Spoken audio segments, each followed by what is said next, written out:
the submissions of various people, and I kind of have a feeling that I wish I was from those areas. Well, I speak from a rather peculiar view.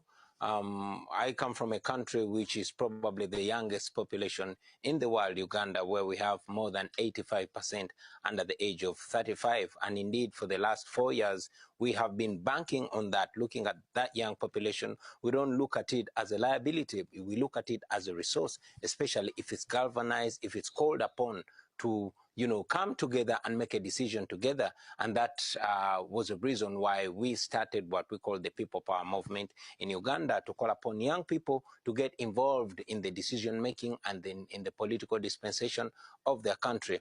And indeed, we were able to call upon young people who turned out in millions to vote to decide their destiny. Now, the challenge here is, unlike many other places, what is the response of the authorities? As I speak right now, we have thousands of young people in Uganda rotting in torture chambers, rotting in jails. Why? Because they raised their voices non-violently to say they want a leader of their generation. Like I mentioned, we have a military leader in Uganda, and I believe many other places in Africa, but particularly in Uganda, we have a leader that has been in power for 36 years, who came to power by use of arms, and indeed has used arms and force to crush all voices of dissent. We went to the polls in January last year, and people turned out massively to vote. Unfortunately, the internet was blacked out.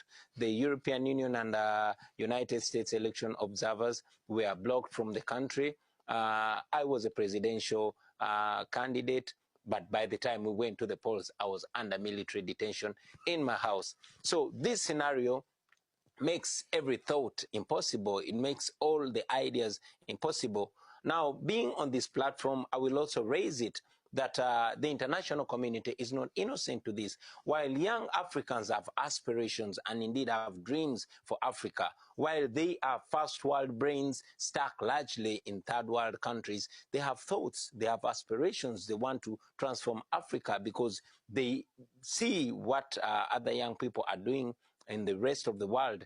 But because we have authoritarianism, which I don't tire to emphasize, then everything, every thought, all the intelligent ideas tend to hit a block wall.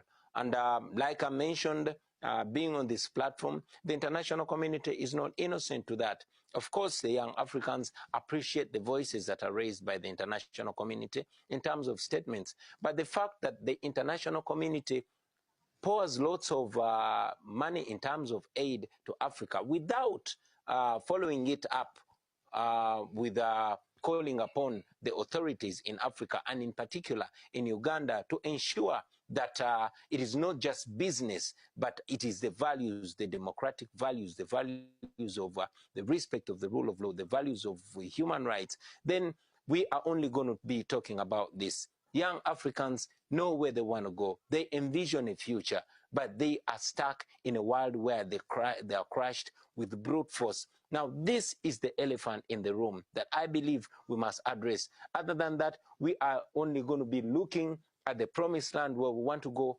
as Africa, but we won't be able to move our footsteps to reach it because we cannot fight against the American dollars.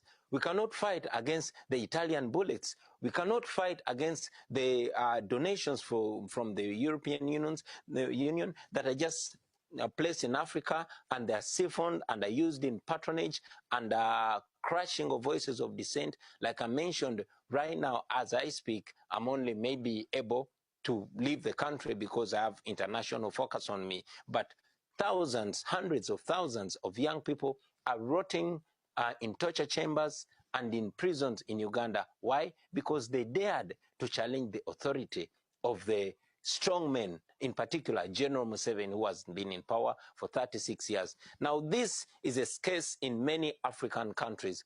And until the world, until the international community, in particular the European Union, until they address that, until they call to order those authorities, until they make democracy, real democracy, a precondition for cooperation, we are going to be moving in circles. But when we have an opportunity for the international community to say, no, we are not going to be part of the criminality, then the voices of young Africans are going to count. Like I said, I really envy the young people in other countries that just decide not to vote. In Uganda, we actually long for the voting and we line up the entire day to vote, but our votes don't count. Thank you, Bobby. Yeah, I'm actually very proud of the resilience of the Ugandan youth to continue to push their case through the process, even though